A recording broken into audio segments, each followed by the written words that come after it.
Research से related. अब आता हूँ मैं थोड़ा सा एआई की तरफ, कि बेसिकली जो टॉपिक है आज का कि enhancing academic productivity utilizing AI in the research. अगर आप देखें पाकिस्तान के अंदर भी जब ये एआई आया, चैट जीपीटी आया, तो लोगों का मतलब ये है कि जो एकेडमिशियन है, एचएससी है, यूनिवर्सिटी की जो इंतजामिया है, उनको एक खतरा महसूस हुआ। खतरा ही महसूस हुआ है कि ये तो भाई तालीम का बेड़ा गर्क हो जाएगा, क्रिएटिविटी खत्म हो जाएगी, हमारे स्टूडेंट चीटिंग करने लग जाएंगे, फैकल्टी पेपर बनाने लग जाएगी, और यूं हो जाएगा वो हो जाएगा था। लेकिन रियलाइज हुआ कि एआई से तो हम जान नहीं छुड़ा सकते, एआई तो रहेगा, ये टूल तो रहेंगे। फिर क्या हुआ? फिर लोगों को अंदाज हो कि नहीं, अब इसको इस्तेमाल करना है।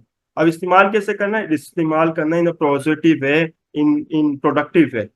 तो अगर आप थोड़ा सा अपना 6 महीने पहले, 1 साल पहले को जहन में रखें, तो एचएससी दूसरे एकेडमिशन बड़े इसके अगेंस्ट थे एआई के, कि एआई आ गया तो भूचाल आ जाएगा, एआई तालीम तबाह हो जाएगी। लेकिन फिर रियलाइज हुआ एआई आ चुका है, अब हमने इसको करना है, एक्सेप्ट करने का, इसको कोप करना है, कोप करने के बाद इसको यूटिलाइज करना है। तो अब ग्रेजुअली बहुत सारे टूल्स बन रहे हैं using AI to research, to enhance the productivity of research. तो मैं इसमें क्विकली आपको बताते चलूं कि हम इसमें अभी introduction to AI in research, तो मैं एआई क्या है? Artificial intelligence refers to stimulation of human intelligence in a machine that are program to think and learn like human. ये चीज याद रखें कि एआई आया तो अभी है, लेकिन मतलब नजर हमें अभी आता है, लेकिन जो हमें नजर अभी आता है ये इस काइंड ऑफ जनरेटिव एआई है। एआई तो बहुत अरसे से चलता हुआ रहा है। ये जो फैक्ट्रीज में मशीन्स काम करती हैं, दैट इज आल्सो एआई। ये एआई है आर्टिफिशियल इंटेलिजेंस। और एक होता है जनरेटिव एआई। जनरेटिव एआई जो कि हमारे एज एन एकेडमिक काम की चीज है। जनरेटिव एआई मीन्स हम रेस्पॉन्ड देते हैं और मशीन हमें रेस्पॉन्ड बैक करता है। जो दूसरे एआई होते हैं, जो रिबोटिक होते हैं, वो रिबोटिक में चीजें फीड है, और वो काम वही करती है जो एज फीड किया हुआ है। वो टू वे नहीं है। लेकिन जनरेटिव एआई तो जो भी है, जिसमें हम एज अ ह्यूमन रेस्पॉन्ड करते हैं, प्रॉम्प्ट करते हैं, और वो हमें रेस्पॉन्स बैक करता है। तो it is more like human. So for instance, generative artificial intelligence AI is a type of artificial intelligence system capable of generating text, image, or other media in response to prompts. Prompt बहुत important चीज है, बहुत बहुत important चीज prompt, the way you ask the required information. And I will show you how next slide. क्योंकि इस prompt सी base करता है कि आपने क्या चीज, कौन सी इंफॉर्मेशन लेनी है। अब आप देखें, मतलब मैं तारीफ नहीं कर रहा, लेकिन मैं एक फैक्ट बता रहा हूँ। बाबर साहब की फेसबुक की पोस्ट पे सवालात होते हैं। बाबर साहब अभी भी सवाल पूछ रहे हैं। इनका जो सवाल पूछने का जो अंदाज है ना, या सवाल पूछने का तरीकेकार है, वो सामने वाले को मजबूर कर देता है, बल्कि इनकरेज करता है कि वो रिस्पॉन्ड बैक करे। और रिस्पॉन्ड वही करता है, जो रिस्पॉन्स आता है वो वही होता है जो कि क्वेश्चन पूछा गया है। Which means the way he is asking question helps him to get the required information. तो फेसबुक पे भी वो पोस्ट कर रहे हैं कि आज के आपके बारे में इसके क्या ख्याल है। तो मेरे जैसा बंदा जो कमेंट्स नहीं भी करता, बहुत सारी पोस्ट वो भी करने में मजबूर रहता है, क्योंकि सवाल इस अंदाज से पूछा गया है कि मैं रिस्पॉन्ड करने पे आमादा हूँ। इसी तरीके से एआई पे, अब एआई से लोग कहते हैं कि जो भी पूछो बताएगा। नहीं, ऐसी बात नहीं है। जो भी पूछो बताएगा, लेकिन इंपॉर्टेंट ये कि आप पूछेंगे किस तरीके से, और उसको पूछने से पहले बताना भी है कि आप पूछ क्या रहे हैं, किस कॉन्टेक्स्ट में पूछ रहे हैं, तो आपको ज्यादा स्पेसिफिक इंफॉर्मेशन देगा। अब एआई को लेकर बहुत से फेयर्स भी हैं, और फेयर्स वही एकेडमिक मिसकंडक्ट का है, इस पे रिसर्च का इम्पैक्ट क्या होगा, ब्ला ब्ला। लेकिन वक्त के साथ साथ, again as I told you, कि इसमें लोगों ने कोप करना सीखा है, और ये इस चीज को कंट्रोल करना भी सीखा है कि भाई ये बड़ी पॉजिटिव चीज है। प्रॉम्प्ट क्या है? Prompt the way you ask AI to respond me. So a prompt of a generative AI is the seed statement guiding the AI to create a contextually relevant output. It influences the output richness and accuracy. Crafting prompts can be a tricky process that combines creativity, understanding of language, and technical insight. आपको पता है जी, chat GPT के AI के courses होते हैं। उस courses में सिर्फ सिखाया जो जाता है वो यही सिखाया जाता है कि आपको प्रॉम्प्ट कैसे करना है, प्रॉम्प्ट जिसको प्रॉम्प्ट इंजीनियरिंग कहते हैं, कि how you can ask the required information. और अगर हम देखें तो ये हमारे जो लोगों में इसकी बड़ा कमी है, यानी इसकी फ्लॉ है कि इवन अगर एआई को, कंप्यूटर को छोड़ दें, किसी को रिसर्च में मसला आ रहा है, इशू आ रहा है, उसको ये बताने में भी मसला होता है कि उसको इशू क्या आ रहा है, उसको मसला क्या है। तो जो लैंग्वेज है ये बड़ी इंपॉर्टेंट है कि how you can communicate to AI, या how you can communicate with the human. So I'll show you some example of prompt that will help you to see कि आपने रिक्वायर्ड इंफॉर्मेशन सिस्टम से AI से कैसे लेनी है। And then I just make one slide, the importance of AI in academic productivity, जिसमें personalized learning है, हो सकती है। I can tailor education content to meet individual student needs. It can enhance students engagement. AI की base पर हम इससे activity भी डिजाइन करा सकते हैं। मिसाल के तौर पे मैं एक यूनिवर्सिटी को पढ़ा रहा हूँ, एक कोर्स पढ़ा रहा हूँ और एक बोर कोर्स है। मैं इसको प्रॉम्प्ट दे दूं कि भाई मैं एक कोर्स पढ़ा रहा हूँ जो कि बोर है, मेरे स्टूडेंट इंटरेस्ट नहीं लेते हैं, मुझे कुछ एक्टिविटी ऐसी डिजाइन करो जिसमें स्टूडेंट इंटरेस्ट लेना शुरू कर दे। तो एआई मुझे एक्टिविटीज भी डिजाइन करके देगा।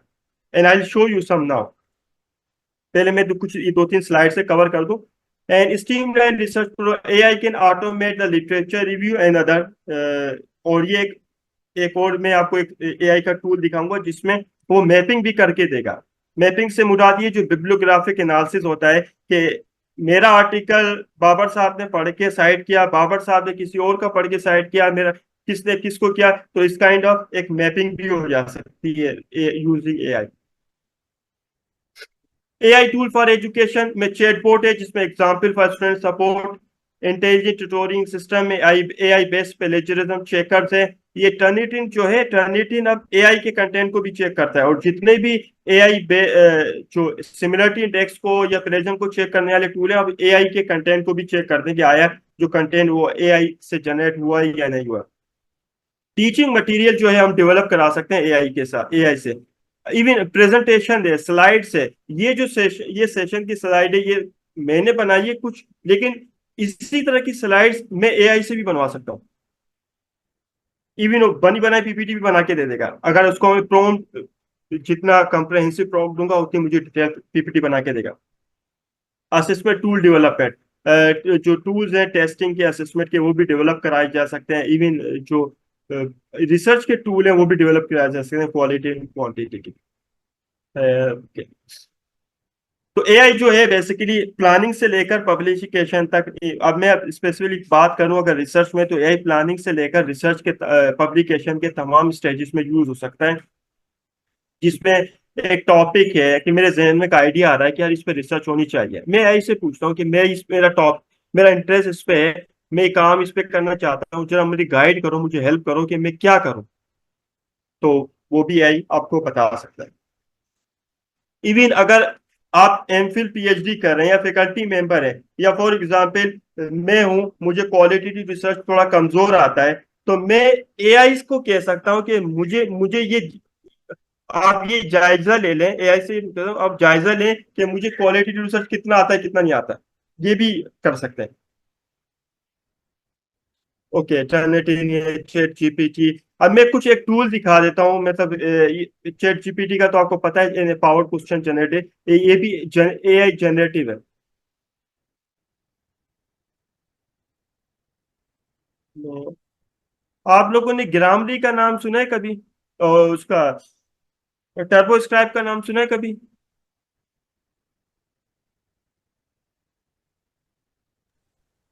ग्रामरली तो मेरा काफी ग्रामरली। यूज होते हैं। हाँ, काफी यूज होते हैं। जी जी, ग्रामरली इसका सुना है। इसका नाम सुना है अच्छा, टर्बो स्क्राइब का नाम सुना है?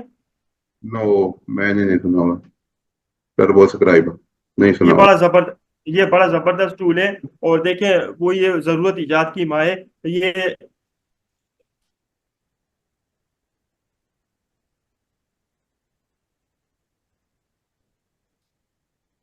टर्बोस्क्राइब एक टूल है और फ्रीली अवेलेबल टूल है।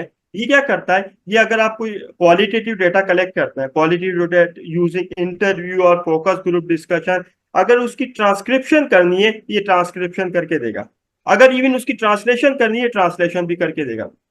जैसे मैंने आपको स्कूल में बताया, मुझे प्रोजेक्ट मिला था जिसमें मैंने इंटरव्यू लेने थे। अब इंटरव्यू सिंध में लेने थे, बलूचिस्तान में लेने थे, टीचर्स के भी लेने थे, फिर फोकस ग्रुप डिस्कशन।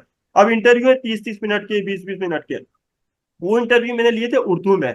अब मुझे जो रिपोर्ट करना है वो इंग्लिश में करना है, ट्रांसक्रिप्शन। तो अगर मैं ये ह्यूमनली करता, किसी को कहकर करता, तो पहले तो इसकी ट्रांसक्रिप्शन करवाता, फिर ट्रांसक्रिप्शन के बाद ट्रांसलेशन करवाता, जिसमें बड़ा टाइम लगता। मैंने थोड़ा सर्च किया तो ये टूल मिला, ये एआई बेस्ड टूल है, और ये चैट जीपीटी के साथ भी इंटीग्रेटेड हो गया पिछले हफ्ते।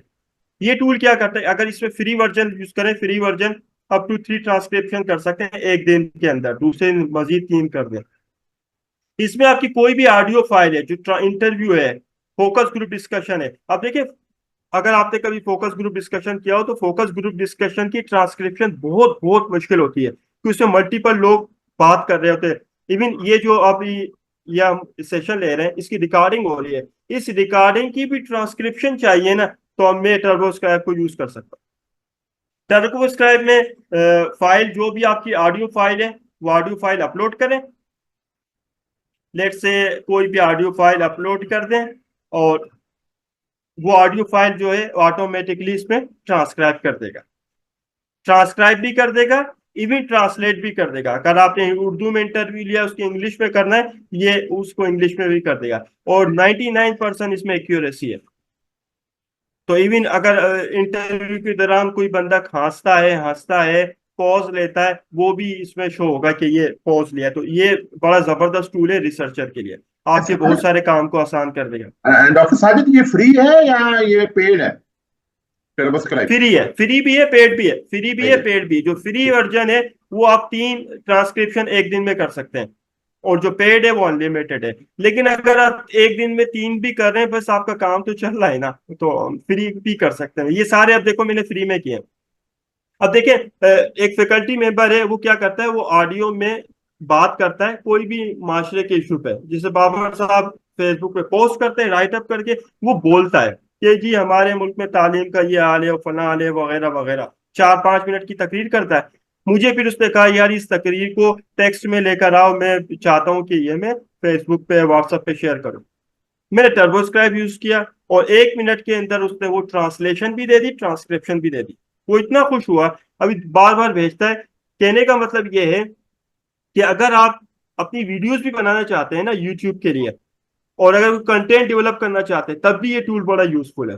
आप ऑडियो पे माइक लगा के रिकॉर्डिंग करें, एजुकेशन के किसी भी टॉपिक पे बात कर लें, और उस टॉपिक पे बात करने के बाद जब आपकी ऑडियो क्रिएट हो जाए, इस ऑडियो टर्बोस्क्राइब को यूज करें, वो ऑडियो को टेक्स्ट में कन्वर्ट कर देगा। वो टेक्स्ट आप अपने वीडियो में डाल दें, और बैकग्राउंड में इमेजेस डाल दें, तो आपकी वीडियो भी बन जाएगी।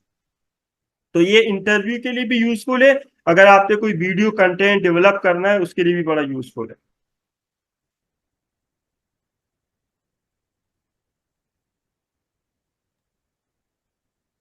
Very good. अगर किसी किसी के पास अगर कोई मिसाल अभी भी कोई ऑडियो मुझे भेजना चाहे ना, वो ऑडियो भेज दे, मैं इसको अभी करके दिखा सकता हूँ आपको लाइव।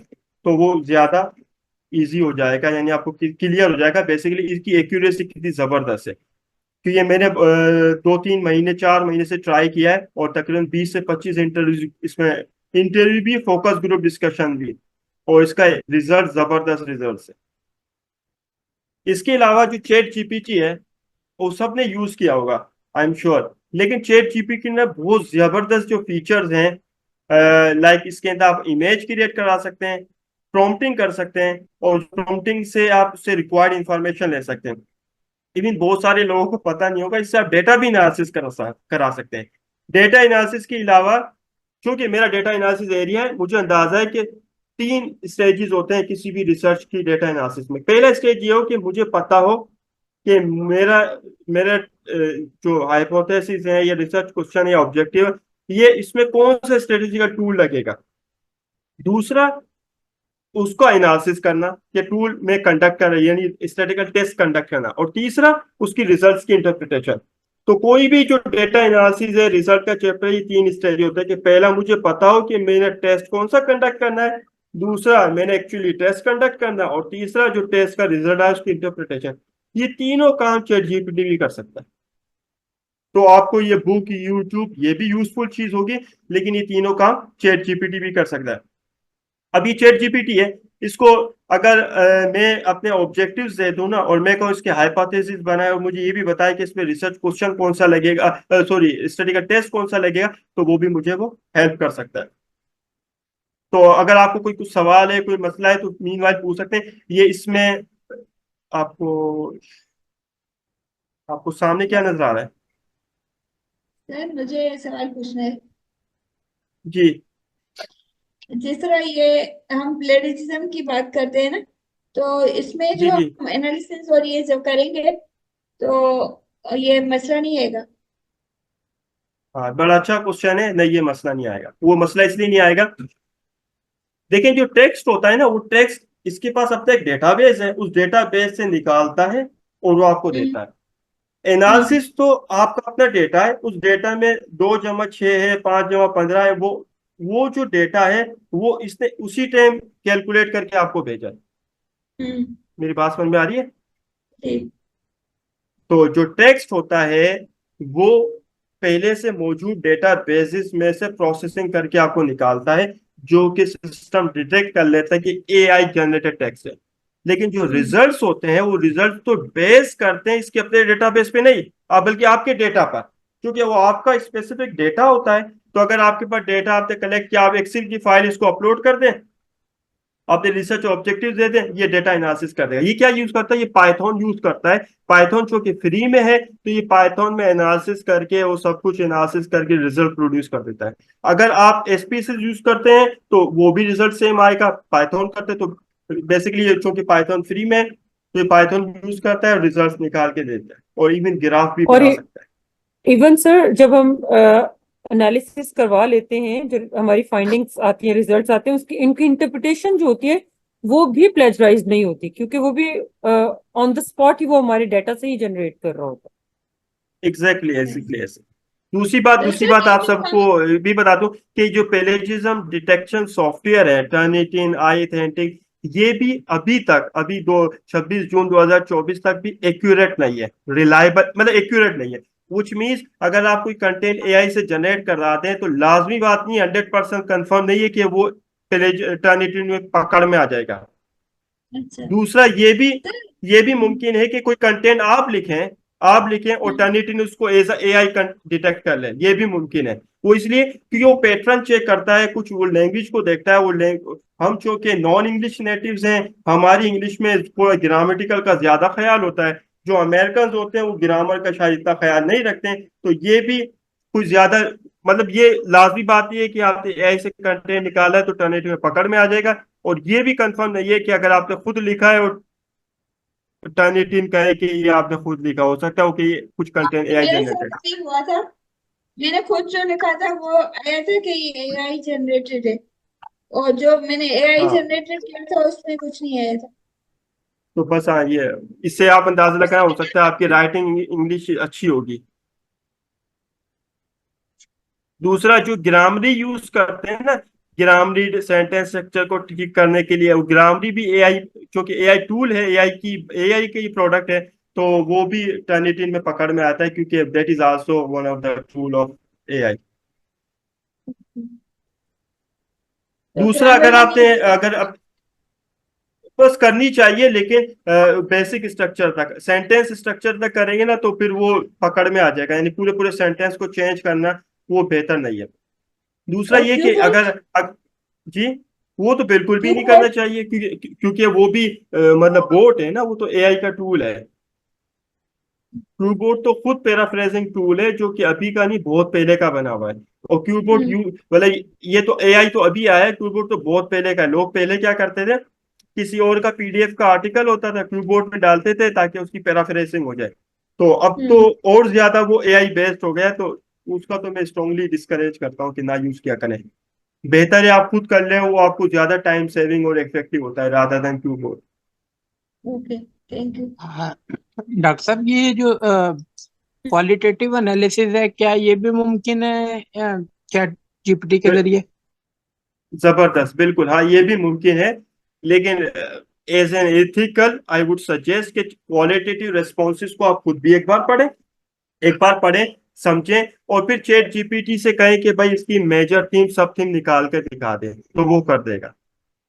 अब ऐसा है, मतलब मैं खुल के बात कहूं तो कुछ लोग ये समझते हैं कि चैट जीपीटी से अगर एनालिसिस करा दो तो ये अनइथिकल होगा।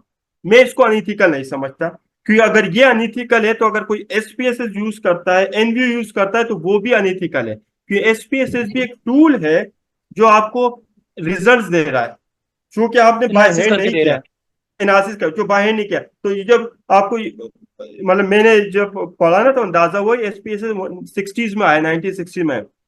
जब 1960 में एसपीएसएस वगैरह आया ना, तो वो जो मैथमेटिशियन थे, स्टेटिस्टिशियन थे, उन्होंने बड़ा शोर मचाना शुरू कर दिया कि भाई ये तो लोगों की क्रिएटिविटी खत्म हो जाएगी, ये लोग तो टूल यूज करेंगे, जो बाय हैंड कैलकुलेशन होती है सब खत्म हो जाएगी।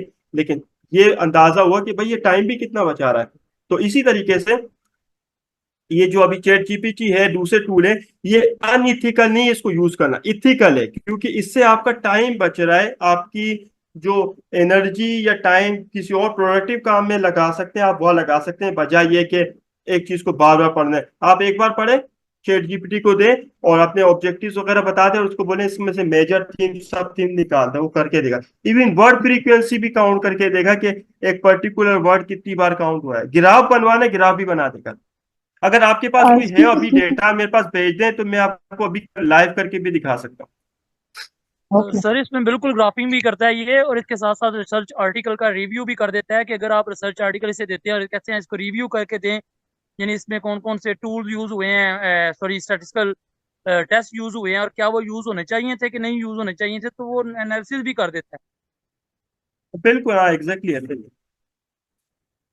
क्योंकि मेरा क्वेश्चन है कि अगर जैसा जी मैं आजकल एक रिसर्च कर रही हूँ, ठीक है, और उसकी वो इट्स मिक्स मेथड, उसमें क्वांटिटेटिव भी क्वेश्चंस थे और क्वालिटेटिव भी था। तो वो सारा फिर मैंने खुद एनालिसिस करके और सारे जो है वो रिजल्ट्स लिखे पॉइंट्स में और सारा कुछ, और फिर मैंने चैट जीपीटी से कहा कि मुझे इसको पैराग्राफ में लिख दें, तो दैट इज प्लेजरिज्म।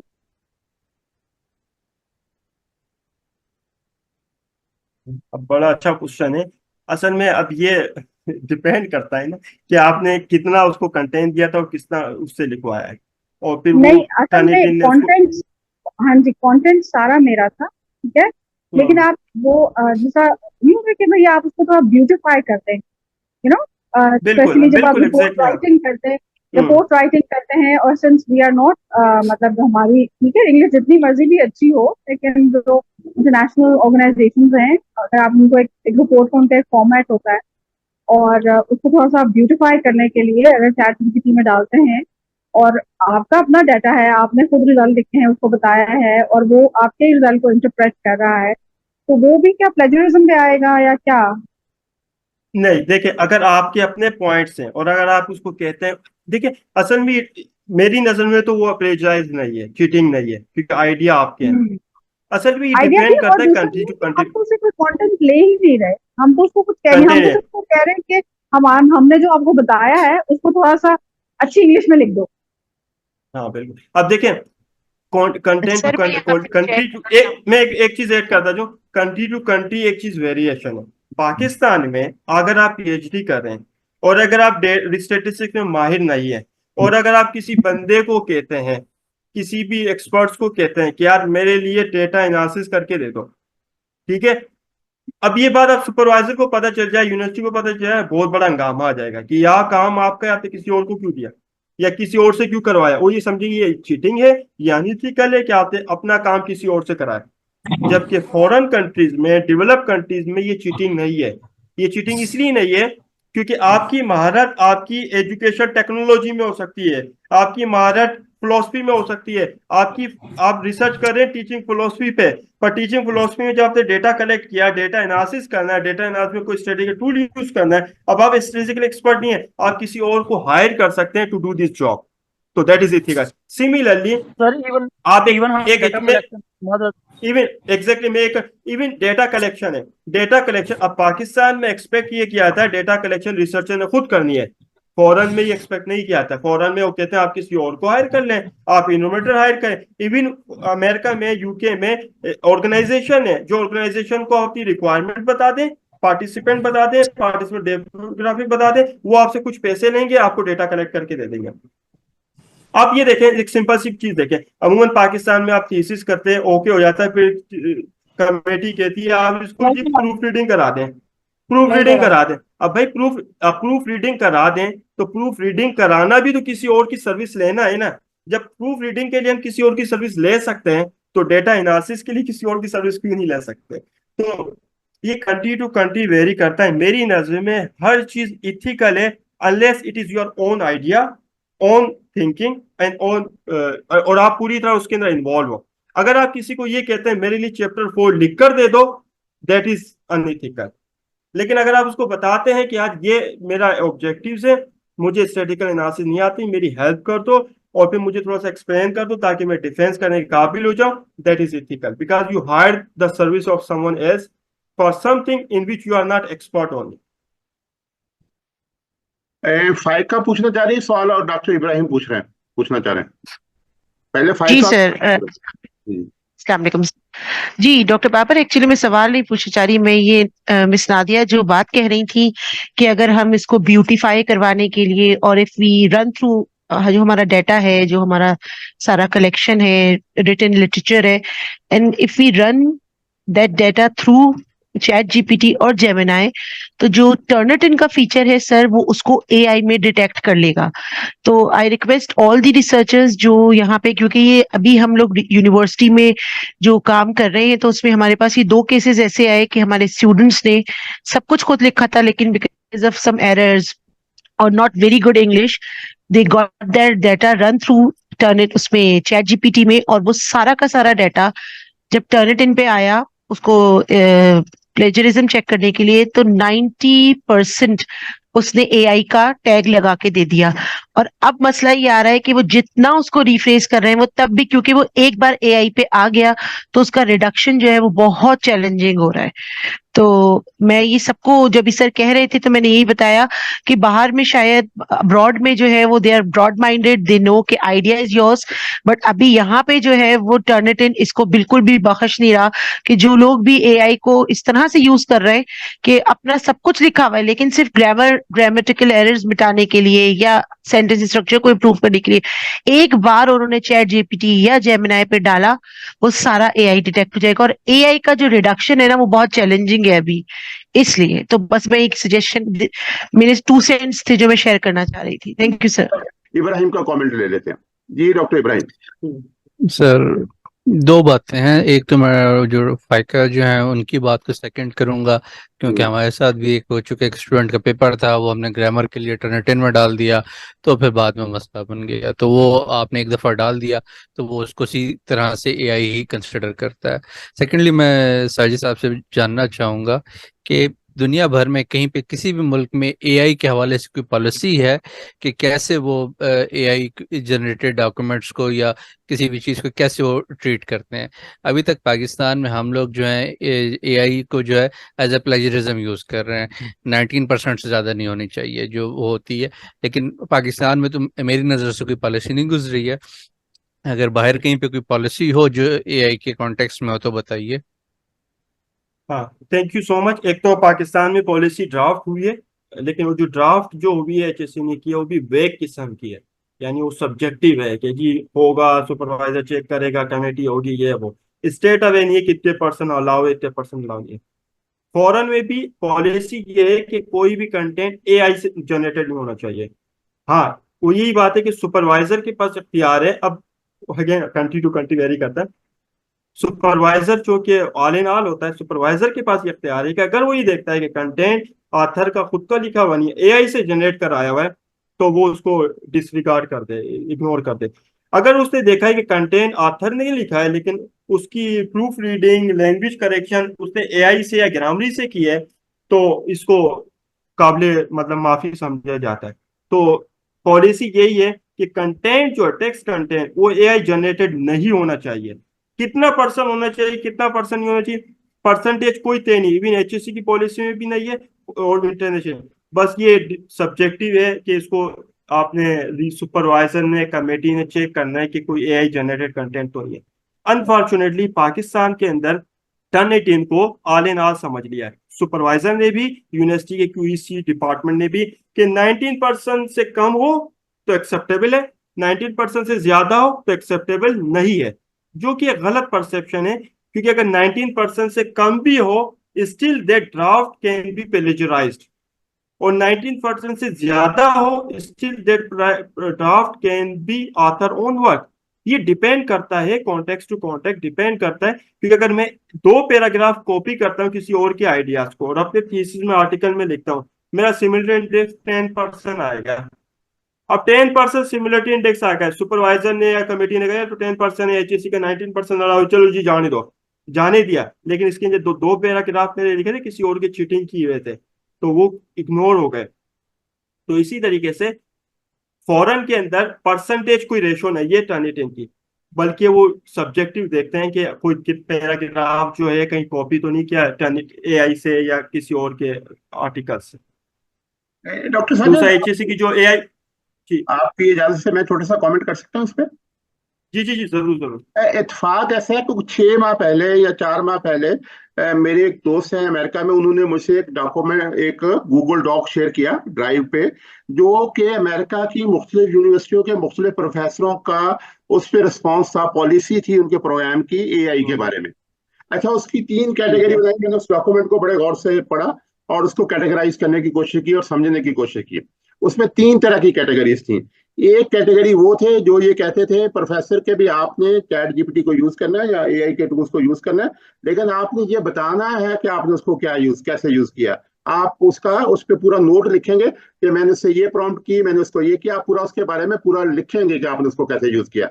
आपने ये भी देखा होगा कि कुछ रिसर्च पेपर है जिसमें उन्होंने ऑथर के तौर पर चैट GPT भी लिखा होता है। अच्छा, दूसरी कैटेगरी वो थी जिन्होंने कहा कि आप बिल्कुल इस्तेमाल नहीं करेंगे, अगर आप इस्तेमाल करेंगे तो हम आपको उसको, उन्होंने उसको अलाउ ही नहीं किया। तीसरी कैटेगरी वो थी जिन्होंने एक दरमियानी पोजीशन ली कि भाई आप इन कामों के लिए इस्तेमाल कर सकते हैं लेकिन इन कामों के लिए इस्तेमाल नहीं कर सकते। अच्छा, उसके कुछ अरसे के बाद मुझे कनाडा की यूनिवर्सिटियों के प्रोफेसरों के भी मिला।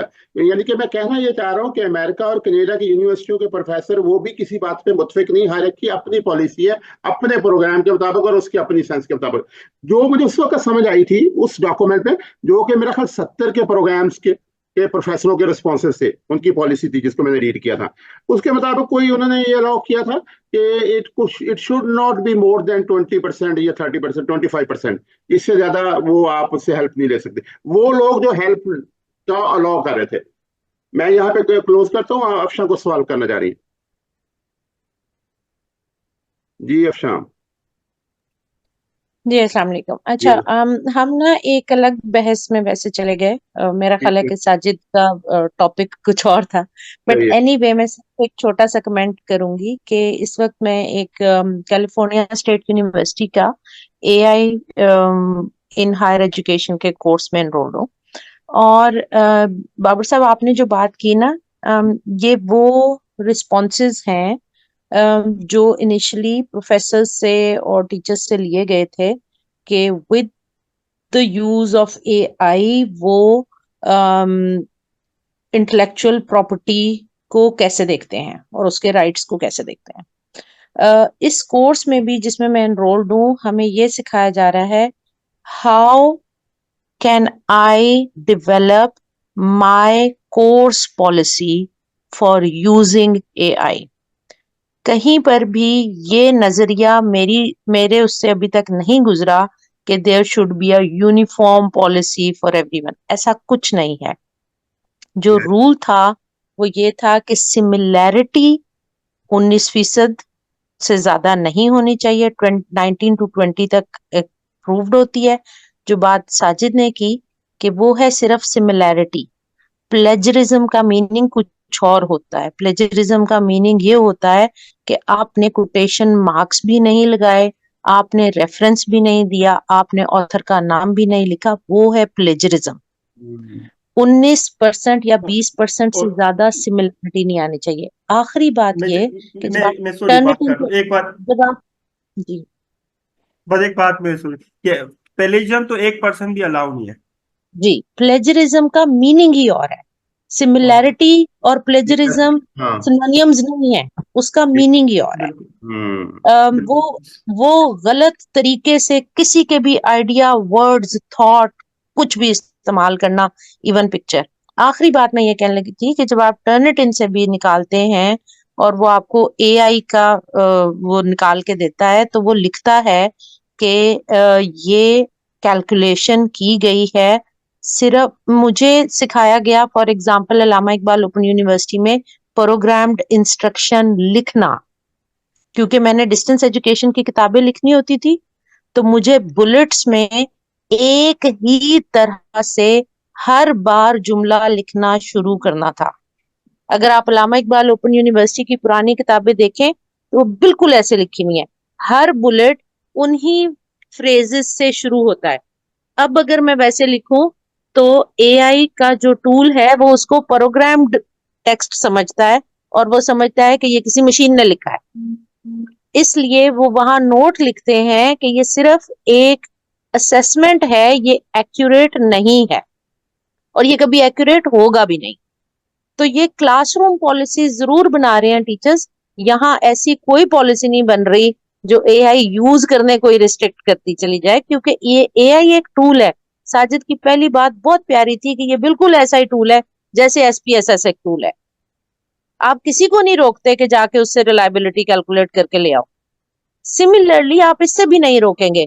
क्लासरूम पॉलिसीज बनती हैं कि जी इस पेपर में इतनी चीजें आपने मैनुअली करनी है और इतना ये चीजें जो है ये आप किसी भी टूल से कर सकते हैं। सो ये क्लासरूम पॉलिसी है, ये कोई जनरल पॉलिसी नहीं है। Thank you. अफशा, बहुत आपने अच्छा किया कि आपने कमेंट किया, और खासतौर पे जैसे आपने प्लेजरिज्म को उससे जो है कंसेप्चुअली सेपरेट किया है वो बहुत हेल्पफुल था।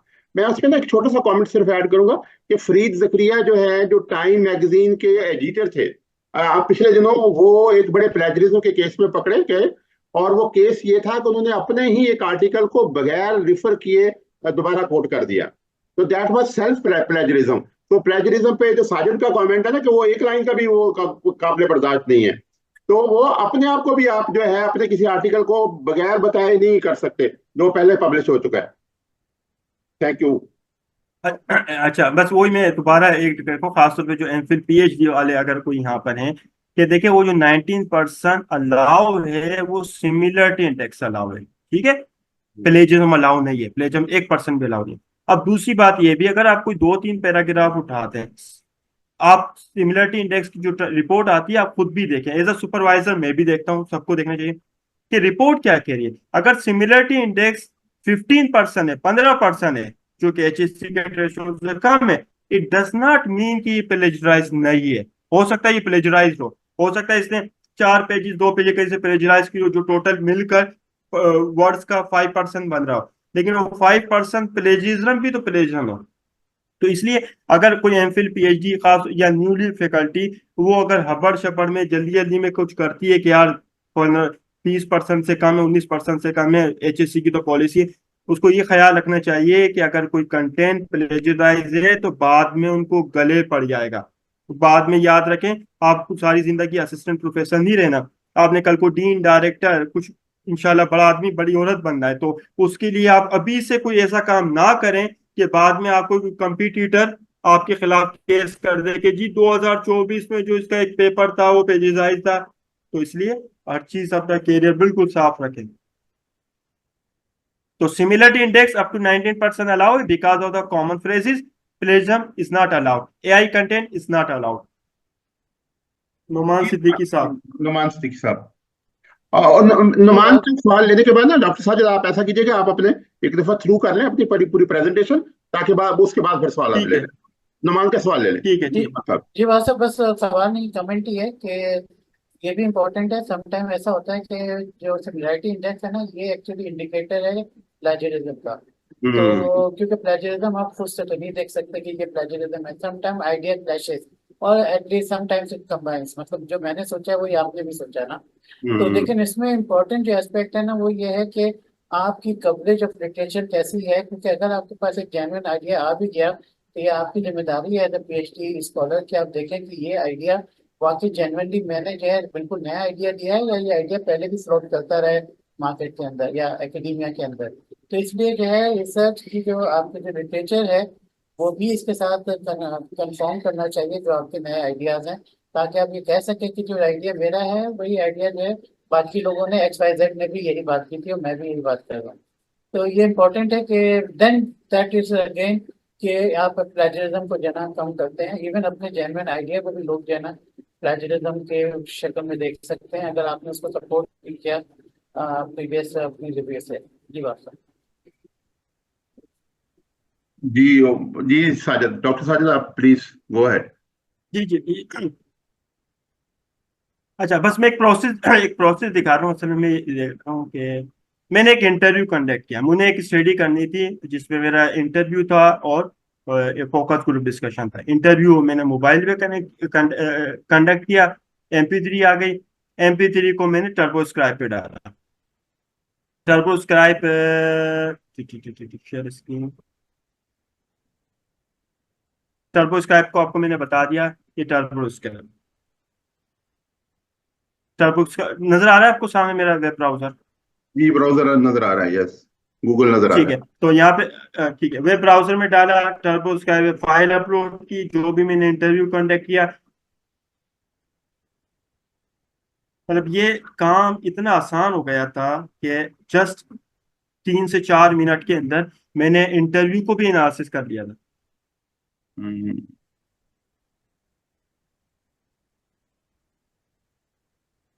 इंटरव्यू रिकॉर्डिंग, लेट से एक मरियम टीचर की रिकॉर्डिंग है, और ये उर्दू में इंटरव्यू लिया था। ऑडियो लैंग्वेज उर्दू थी, और मैं इसकी ट्रांसक्रिप्शन भी ट्रांसलेशन दोनों कर सकता हूँ। ये जब करके देखा तो उसकी शक्ल इस तरह बन जाती है। आपको मैं शेयर स्क्रीन ये करके जब ट्रांसक्रिप्ट कर देता है तो वो MS वर्ड की फाइल बन जाती है, MS वर्ड की PDF की। अब ये मरीज बानो एक इंटरव्यू किसी का लिया था, वो आ गया, जिसमें मैंने अपना इंट्रोडक्शन करा एज अ रिसर्चर, और उससे जो भी क्वेश्चन पूछे उसके जवाब जो भी आए उसने मुझे दे दिए। ये ट्रांसक्रिप्शन। अब ये ट्रांसक्रिप्शन को मैं चाहता हूँ, मैंने चूंकि इंटरव्यू मैंने लिया है तो मुझे पता है मैंने क्या कहा, उसने क्या कहा, और मेरे पास एक मैंने उसका एनालिसिस भी कर लिया कि जर्नली क्या ट्रेंड था, क्या बात कही थी, क्या बात नहीं की थी। पर फॉर एग्जाम्पल ये इंटरव्यू किसी और ने किया, लेकिन फिर अब एज अ रिसर्चर मेरा फर्ज बनता है एक बार पढ़ लूं। मैंने एक बार पढ़ने के बाद क्या किया, मैं चाहता यह हूं कि चैट GPT को कहूं कि भाई इसको थोड़ा सा एनालिसिस कर ले। लेट से मैंने इसको कॉपी किया,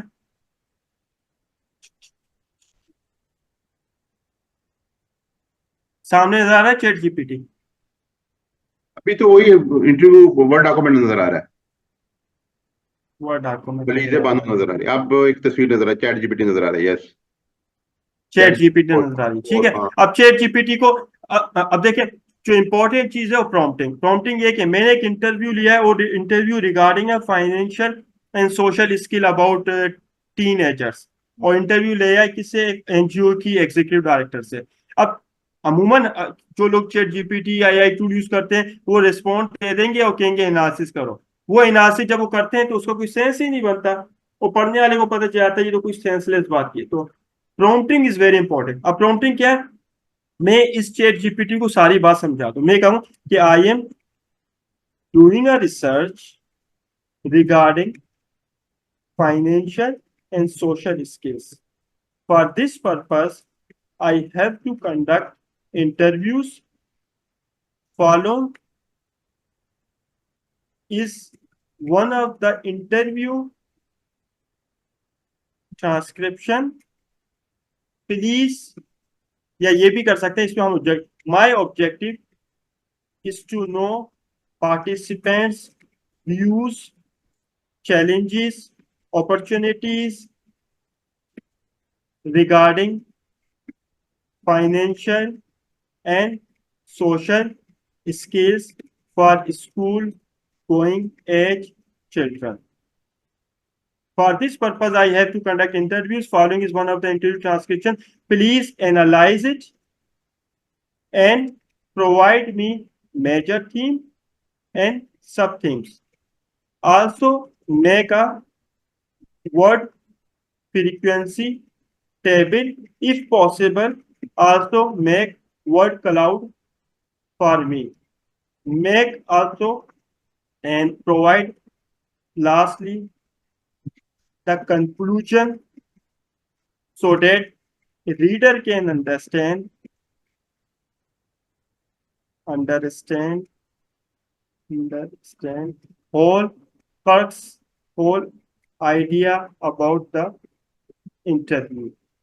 ठीक है, ये प्रॉम्प्ट कर दिया, नीचे यहाँ पे रेस्पॉन्स वो कॉपी पेस्ट जो मैंने कर दिया था वो कर दिया, और जस्ट मैंने उसको इंटर करवा दिया। अब जादू देखिएगा, ये एनालिसिस कर रहा है, एनालिसिस के बाद जो भी मैंने इसको कहा है वो सब करके देगा। और उस जो कहे हुए को फिर अगर मैं मजीद चेंजेस कराना चाहूँ, कोई ग्राफ बनवाना चाहूँ, तो वो भी ये बना के दे सकता है। अब क्योंकि कंटेंट मैंने पढ़ा हुआ है, कंटेंट मैंने पढ़ा है, मुझे आइडिया है, तो जो रिस्पॉन्ड वो देगा मैं उसकी वैलिडिटी भी चेक कर सकता हूँ कि आया जो कुछ कह रहा है वो सही भी है, सेंस बनता भी है, नहीं बनता। अब यहाँ पे एक बड़ी इंपॉर्टेंट चीज है, वो आप सबके जानना बहुत जरूरी है कि देखिए जितने भी एआई टूल है ना, आप उस पर कभी भी 100% भरोसा नहीं कर सकते, वो करना भी नहीं चाहिए।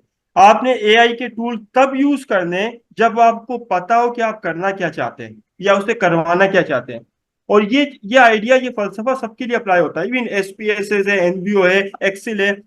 आप एक्सेल में, एसपीएस में तभी काम करें तब आपको पता हो कि आप उससे काम क्या करवाना चाहते हैं, वरना गार्बेज इन होता है, गार्बेज आउट आता है। तो अगर आप चैट जीपीटी से क्या करवाना चाहते हैं ये नहीं पता, तो आप इसमें गार्बेज इन डालेंगे, गार्बेज आउट ही आएगा। बाज दफा आप देखते नहीं है कि काम होता है, कोई सेंस ही नहीं बनता। इवन एआई ने कंटेंट डेवलप किया है जिसका कोई सेंस ही नहीं, कोई पता ही नहीं चला, वो इसलिए कि आपने प्रॉम्प्टिंग सही नहीं की। तो और प्रॉम्प्टिंग मैंने कर ली, चीजें दे दी। अब ये जो भी कर देगा ना, तो मुझे पता चल जाएगा इसकी एक्यूरेसी की, रिलायबिलिटी में खुद मुझे अंदाजा हो जाएगा, कोई इधर उधर की बात वो कर नहीं सकता। अब इतना टाइम सर लगाता नहीं है। इवन के सर जी सर इवन जी जी की बोले। एमएस वर्ड की जो फाइल है वो सारी, एमएस वर्ड की जो फाइल है, जैसे आपकी इंटरव्यू वाली फाइल है, वो सारी फाइल भी अपलोड नहीं कर सकते बजाय कॉपी पेस्ट करने के? जी जी जी, ये भी अच्छी बात कही। हाँ, सब वो भी कर सकते हैं, वो भी कर सकते हैं, लेकिन असल में मेरी अब आदत है प्रॉम्प्ट कॉपी पेस्ट करने की, क्योंकि अक्सर अमूमन फाइल वो कभी 2 मिनट लगाता है अपलोड, और फिर नहीं होती, तो फिर ऐसी जी जी, वो फाइल की टाइम जो ज़ाया लिमिट होता है है। उस पर डिपेंड करता है, और सारी ये लिमिटेड ही है, हाँ, मतलब आप एक दिन में सिर्फ एक फाइल ही कर सकते हैं अपलोड, इससे ज्यादा नहीं नहीं नहीं, कर ये सकते। इसमें नहीं नहीं, जितने चाहे कर सकते हैं, जितने चाहे कर सकते हैं। ये मेरा तो पेड वर्जन है, इवन फ्री वर्जन में भी जितना चाहे कर सकते लेकिन सर मेरे पास एक फ्री वर्जन है, सॉरी टू से, मैं शायद अपनी पर्सनल बात यहाँ पे शेयर कर रहा हूँ कि उसमें वो एक फाइल हम कर लेते हैं तो वो कहते हैं आप अपलोड की लिमिट एक्सीड कर चुके हैं। ऐसा क्यों है? हैं। नहीं, वो चैट जीपीटी यूज करते हैं। जी जी, चैट जीपीटी की ऐप है एक, वो यूज कर रहा हूँ। अच्छा, बस मेरा तो, ये तो मुझे तो वालों कुछ की ऐसी समझ लो बात। आपके अब साथ। ये देखिए, based on the provided interview transcript, the major theme and sub theme can be outlined following by the word block से। major theme and sub theme निकाल दी। major theme क्या है? implementation impact of financial skills social program, और सब theme क्या? Program design, training, stakeholder का engagement होना चाहिए, ये होना चाहिए। Word frequency table, word frequency table में चूंकि मैंने कहा आपको पाइथन यूज करता है, पाइथन की कोडिंग क्या थी नीचे, मैं इसको कहता हूँ भाई मुझे do not provide me coding,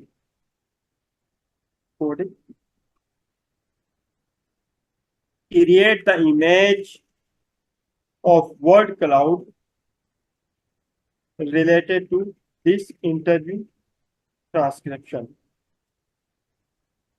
अच्छा, दूसरी बात यह है कि जेके मैं आपको बताया पिछले हफ्ते ही टर्बो स्क्राइब चैट जीपीटी में इम्बेड हो गया, विच मीन्स कि अगर आप चैट जीपीटी के अंदर भी अपनी ऑडियो फाइल भी अपलोड कर देंगे ना, वो उसकी भी ट्रांसलेशन ट्रांसक्रिप्शन कर देगा,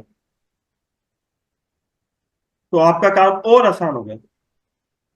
अच्छा, मेरे ख्याल से अभी let's proceed with creating the word frequency table and word cloud. ये वर्ड क्लाउड बना रहा है, मैंने कुछ जल्दी मचा दी इससे दोबारा भेजने की। ये एनालिसिस कर रहा है और अभी ये ग्राफ जनरेट कर देगा।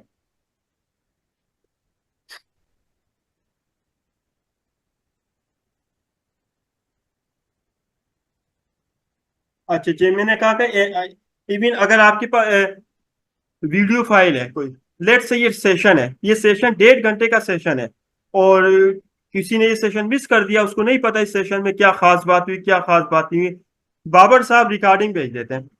आप उस रिकॉर्डिंग की जो भी फाइल है, वो इस फाइल चैट जीपीटी को अपलोड कर दें, वीडियो फाइल जो भी है, 1.5 घंटे की वीडियो है, और मेरे पास टाइम नहीं है, मैंने ये सेशन मिस कर दिया था, मेरे पास टाइम नहीं है वो 1.5 घंटे देखने का। मैं इस चैट जीपीटी को बोल रहा हूँ कि भाई इस 1.5 घंटे के सेशन में जो काम की बात हुई थी वो बता दो, सवाल किस किस ने कौन कौन सा पूछा था, उसके जवाब क्या क्या थे वो बता दो, कितने वर्ड्स में बता दो वो भी बता दे, वो भी करके दे देगा।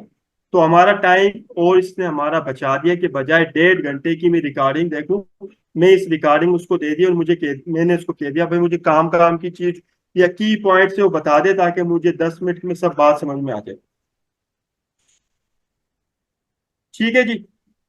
और भी आप कुछ बोलें, वो सब ये कर सकता है, बड़ा मैजिकल चीज है।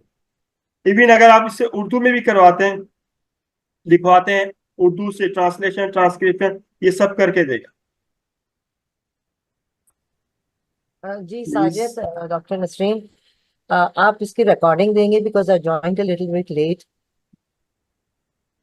जी जी, रिकॉर्डिंग मिलेगी। और मैंने ये भी बता दिया कि इवन रिकॉर्डिंग 1.5 घंटे की होगी, अगर 1.5 घंटे आपके पास टाइम नहीं है, वही रिकॉर्डिंग हाँ चैट हाँ, जीपीटी को जी अपलोड जी कर जी देंगे जी ना, तो वो आपको जी 10 जी, मिनट में कहानी राइट सुना देगा। Right right, thank you thank you. Make the word cloud image for me based on this interview responses.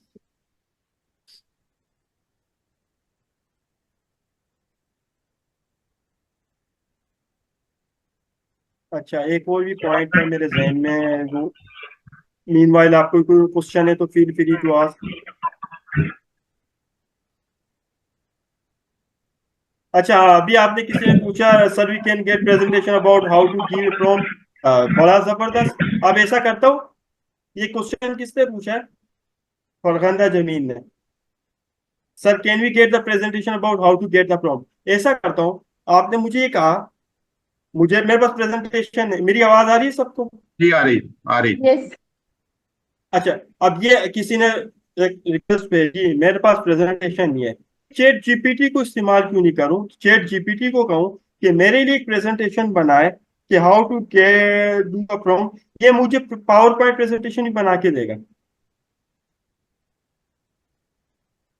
मिसाल इसको मैं प्रॉम्प्ट करता हूं कि I am a faculty member and I have to use the AI tools for my education purpose and other academic purpose.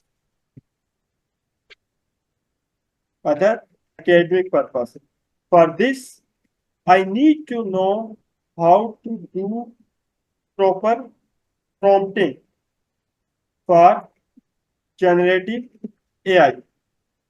Please make one PowerPoint presentation for effective use of prompting for generative AI। अब मैंने इसको पूरा कहानी बता दी, case बता दिया, मैं चाहता क्या हूँ ये बता दिया, और फिर मैंने कहा मुझे मालूमात ना दो, मुझे टेक्स्ट ना दो, बल्कि प्रेजेंटेशन बना के दे दो। तो ये पावर पॉइंट प्रेजेंटेशन भी बना के दे देगा, जो कि डाउनलोडेबल होगी, विच मीन्स आप अभी याद आ रहा है जगह।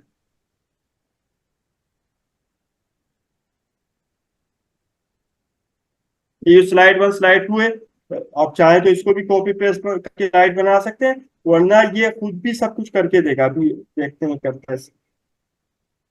और देखें स्लाइड्स क्या है, introduction of generative AI, understanding AI capabilities, crafting effective prompts, examples of good words, bad prompts, ethical consideration, integrating AI in teaching, integrating AI in research, case studies, best practices, slide 10 है, resources for further learning, slide 11 है, conclusion question answer, contact information अपना जिसने भी देना। अच्छा, अभी इसने नहीं किया, कोई बात नहीं, मैं कहूँ please make power point presentation so that I can download and use for my purpose. Again मेरे पास टाइम नहीं है कि मैं इसको कॉपी करके स्लाइड्स बनाऊं और फिर उस पर कलर रोगन भरूं। मैंने कहा ये काम भी तुम कर दो, क्योंकि मैंने पढ़ लिया। अब जो भी पावर पॉइंट ये बना देगा, अगेन एक बार इसको पढ़ लेंगे और देख लेंगे, और उसको फिर आप कहीं पे भी यूज कर सकते हैं। जी तो साजिद, ये आपकी तो अकेडमी, जी मैं सॉरी ये कह रही थी कि ये रेफरेंसेस भी जनरेट कर देता है, तो इन केस यू वांट हाँ फर्दर रेफरेंस, रीडिंग तो वो रेफरेंसेस जनरेट कर लेगा। यू जस्ट हाँ हैव टू गिव लेकिन अ प्रॉम्प्ट। रेफरेंसेस में ख्याल, ठीक, लेकिन रेफरेंसेस में थोड़ा ख्याल रखना पड़ता है क्योंकि कुछ रेफरेंसेस ये फिक्शन से करता है, वो फिक्शन से वो खुद बताता भी है कि भाई कुछ रेफरेंसेस मैंने एग्जाम्पल के तौर पे फिक्शियस किस्म के रखे हैं जो रियल नहीं है, तो अमूमन अनरियल से सर उसके करता है लिए जो रियल। जी उसके लिए हमने ना ऐसे जैसे अक्सर अपने काम के लिए इसको यूज किया, तो इसलिए हमको कहते हैं कि फ्रॉम द लिटरेचर रिव्यू जो है ना वो हमें हमारे टॉपिक से रिलेटेड साइटेशंस और रेफरेंस प्रोवाइड करे, तो फिर वो जो है ना कहते हैं कि रियल बेस्ड रेफरेंसेस जो है ना वो प्रोवाइड करता है। हाँ जी बिल्कुल बिल्कुल। हाँ जी बिल्कुल ऐसा ही ठीक है, है, अगर आप लेकिन कहेंगे फिर ना भी विद साइटेशन एंड हाँ रेफरेंसेस तो फिर ऐसा ही समीउल्लाह, मैं मुजाहिद सवाल पूछना चाह रहे थे। मुजाहिद साहब आप सवाल पूछ रहे हैं, आप बहुत अच्छा मैं शराफत से। एक मुजाहिद साहब से पहले एक मिनट, अच्छा मैं ठीक है। जस्ट फिर से आपको एक बता दूं कि आप बेशक आप ये कहें कि जी रियल करें लेटेस्ट करें, फिर भी आपने 100% इस पे यकीन नहीं करना चैट जीपीटी के रेफरेंसेस पे। वो इसलिए कुछ फिक्शंस होते हैं और वो खुद बताता भी है, कुछ रेफरेंसेस होते हैं जो अमूमन बुक्स के हो या 5 साल 6 साल या 3 साल पुराने हो, वो रियल होते हैं, लेकिन कुछ फिक्शियस किस्म के होते हैं वो एग्जाम्पल के तौर पे करता है। अगर आपको रियल 100% एक्यूरेट रेफरेंस चाहिए तो परप्लेक्सिलिटी एक टूल है, अगर आपने कभी नाम सुना हो परप्लेक्सिलिटी, नजर आ रहा है सामने? आ रहा है, आ रहा है। फिर हाँ परप्लेक्सिलिटी जी ये आ है, रहा है नजर। इसको आप कोई भी, हाँ इसको कोई भी आप कंटेंट दे, इसको आपसे कुछ लिखवाएं, ये आपको रेफरेंसेस देगा, साइटेशन देगा विद अलोंग विद लिंक्स। क्योंकि अलोंग लिंक्स होंगे तो आपको अंदाजा हो जाएगा कि 100% एक्यूरेट है। जी लेकिन भाई साहब आप क्या? अगर थैंक यू आप सो मच सर। प्रॉम्प्ट दें, अगर आप प्रॉम्प्ट दें कि मुझे रेफरेंसेस चाहिए फ्रॉम 2020 टू 2024, तो ये वही वाली आपको देगा लेकिन वो साइटेशन 100% के साथ। एक्यूरेट नहीं होगी। साइटेशन लेकिन वो साइटेशन 100% जी लेकिन वो 100% एक्यूरेट नहीं होगी, आपको दोबारा चेक करना पड़ेगा। ये सब मैं कर चुका हूँ, इवन अभी तक भी किए। 100% वो एक्यूरेट नहीं होता, वो रेफरेंसेस देगा 2020 से 2023 तक के भी देगा। आप ये हाँ समझेंगे कि ये वाकई रेफरेंसेस हैं, एपीए फॉर्मेट में हाँ मिलेगा, हाँ, लेकिन जब आप उसको गूगल में डॉक्टर टाइटल सेलेक्ट करेंगे वो टाइटल कहीं नहीं मिलेगा आपको। नहीं डॉक्टर वो साहब, रीचेक करना डॉक्टर पड़ेगा, डॉक्टर नसीर रीचेक साहब, करना। दो लोगों ने हाथ बड़े अरसे से रेस किया हुआ, पहले मुजाहिद और फिर हबीबुल्लाह। अस्सलाम वालेकुम। वालेकुम सलाम। वालेकुम सलाम। सर मैं ऑडिबल? Yes yes. यस। अच्छा सर, एक इशू है ये कि हमारे अनफॉर्चुनेटली पाकिस्तान में कि हम जब डब्ल्यू कैटेगरी के लिए पेपर लिखते हैं तो हम अपने सुपरवाइजर से बात करते हैं कि सर हमने पेपर लिखा है, तो वो यही कहते हैं कि आप जाके और 50 जो है ना 50 आर्टिकल्स को रीड करें।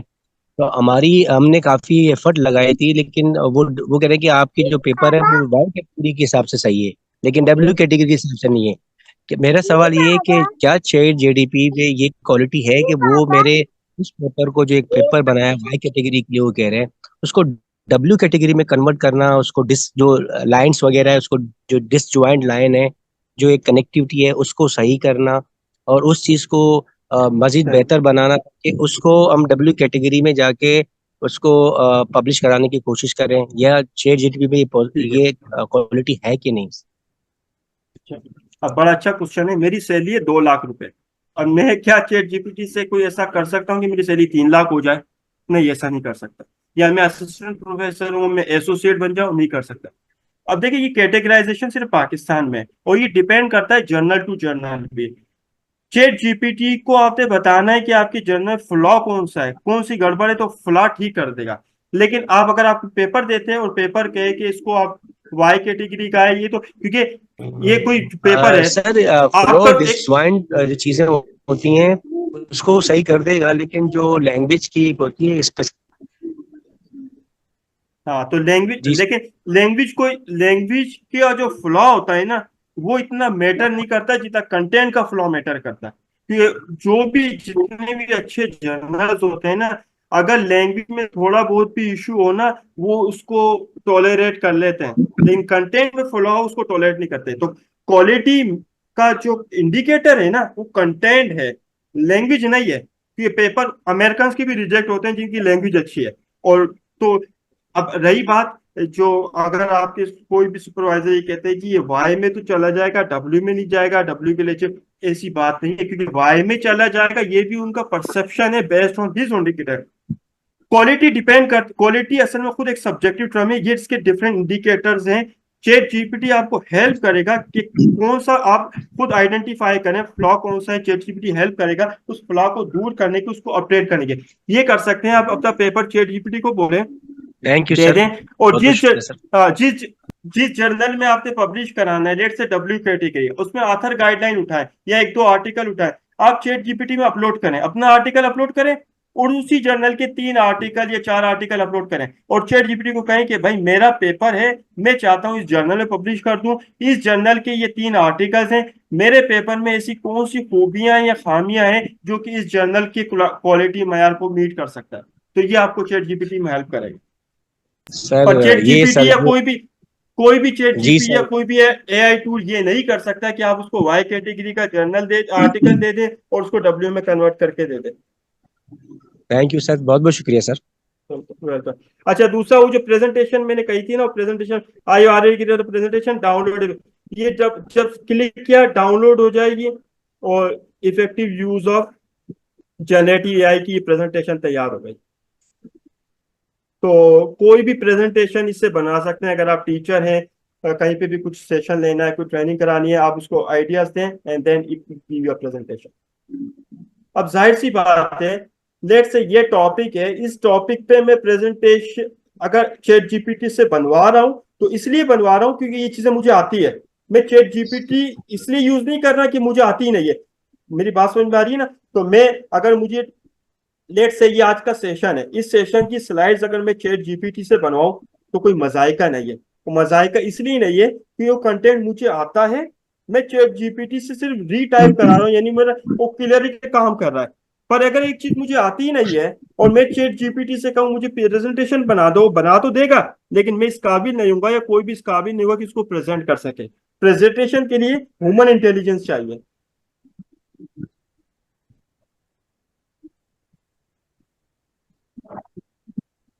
और कोई मुजाहिद साहब के बाद हबीबुल्लाह साहब। Habibullah ji, thank you very much sir, very informative session है आपकी। मेरा सवाल ये था कि एआई टूल्स इस क्लासरूम प्रेजेंटेशन और ऑफिशियल बिजनेस में इस्तेमाल तो समझ में आती है, लेकिन पेपर लिखने या डिजर्टेशन लिखने में एचईसी या सुपरवाइजर इसको किस नज़र से देखें? देखिए, ये डिपेंड करता है ना, ये जो आपने कहा लिखने में तो बिल्कुल मैं डिस्करेज करता हूँ, एचईसी भी डिस्कस करती है, सुपरवाइजर ये हेल्प करने में बड़ा हेल्प करता है। कुछ मीन्स अगर आप कोई टॉपिक या आपको, जैसे मेरे पास लोग आते हैं कि सर मुझे समझ में नहीं आता मेरा टॉपिक कौन सा हो, मैं चाहती हूँ कि ये करूँ, मैं चाहता हूँ कि ये करूँ। अब आप जो चाहती हैं, आप जो चाहते हैं और आप डिस्कस करके आप टॉपिक फाइनलाइज करना चाहते हैं, अब आपको किसी इंसान की जरूरत है। आप चैट जीपीटी को बोलें कि I want to conduct a research regarding this issue and blah issue and my idea is to do this thing and further more my area is this area, I want to do blah blah blah, please suggest me suitable title, तो आपको title दे देगा। पर अगर आप चाहते हैं कि वो टाइटल के बाद इंट्रोडक्शन भी लिख ले, लिटरेचर रिव्यू, ये एक तो डिस्करेज किया जाता है, करना भी चाहिए। दूसरा, वो चीज करके नहीं देगा जो ह्यूमन इंटेलिजेंस करके देगा। तो चैट जीपीटी एआई टूल आपको हेल्प करेगी टॉपिक सिलेक्शन में, ऑब्जेक्टिव्स में, इवन आपको ये भी बता देगा कि कौन सा टॉपिक ऑब्जेक्टिव किस मेथोलॉजी किस या स्टैटिकल टूल से होना चाहिए। जी बेहतर, मिसाल के थैंक तौर यू पे सर। आपको सामने एक स्क्रीन नजर आ रही है चैट जीपीटी की, आ रही जी नजर। सर। ठीक है। मैं जी सर, आ रही। आखिरी, ठीक है, I want to conduct a research on the use of AI in educational research. ठीक है, my idea is to know university students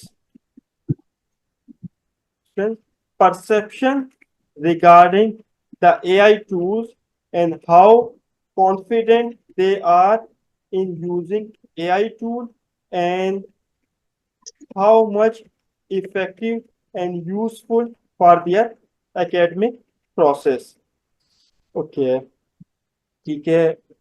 I want to conduct this research in Pakistan and Pakistan. Okay, please suggest me few suitable research titles. अब देखिए idea मेरा है, मैंने सोचा है, उस सोचे हुए को मैंने थोड़ा सा रिफ्रेजिंग करके इसको दे दिया, अभी इससे मुझे टाइटल दे देगा। Embracing the future, perception confidence among confidence Pakistani students, अभी आएगा। Embracing the future, perception confidence among Pakistani students in using AI tools for academic purpose, navigating new frontiers, artificial intelligence in academia, digital transformation in education, from expectation to trust, AI is a learning partner, the academic experience। 10 उसने मुझे title दे दिया।